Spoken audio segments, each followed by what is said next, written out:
তথাগত একটি তামার তার আয়তাকারে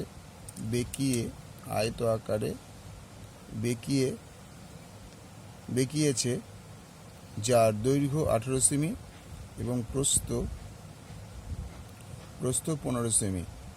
আমি এই তামার তারটি বেঁকিয়ে বৃত্ত তৈরি করলাম। হিসাব করে বৃত্তাকার তারের ব্যাসার্ধ দৈর্ঘ্য নির্ণয় করি। তাহলে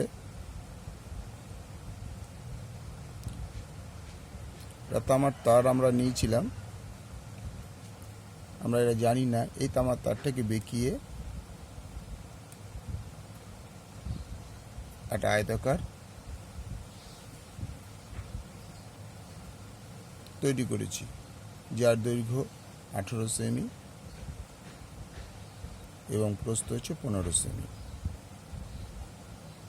তো তামার তারটি বেঁকিয়ে আবার আমাকে একটা গোল বৃত্ত তৈরি করতে হবে।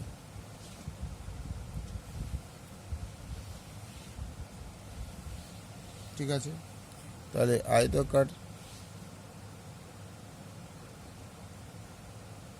আয়তাকার তারের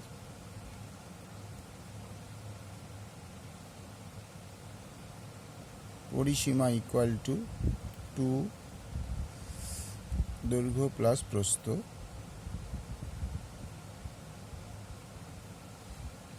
সেমি। তাহলে কি লেখা যায়? 2 ইন্টু দৈর্ঘ্য ছিল 18 প্লাস প্রস্থ ছিল 15 সেমি ইকুয়াল টু 15 আর 18 33 66 সেমি। তার মানে তামার তারটি টোটাল দৈর্ঘ্য, তামার আয়তাকার তারের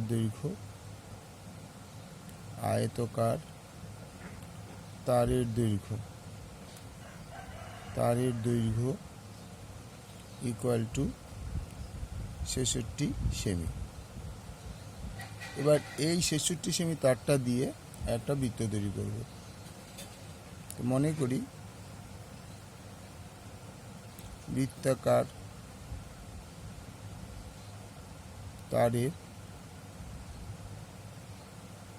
ব্যাসার্ধ ইকুয়াল টু আর একক। ঠিক আছে, তাহলে বৃত্তাকার তারের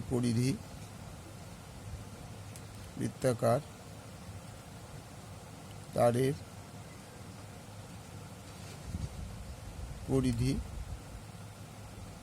ইকুয়াল টু 2 পাই আর একক।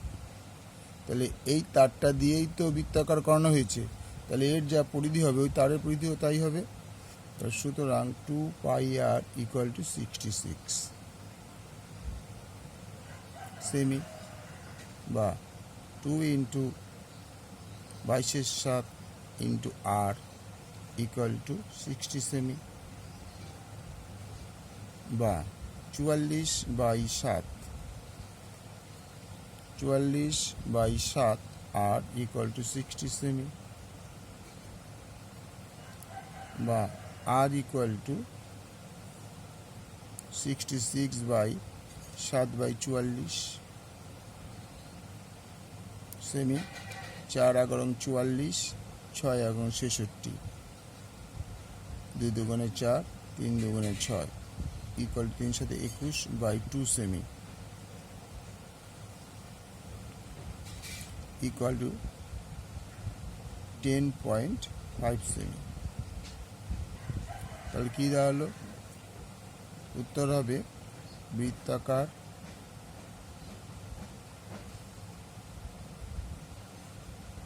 তারের ব্যাসার্ধ equal to 10.5 semi. Okay, like করো, শেয়ার করো, সাবস্ক্রাইব করো।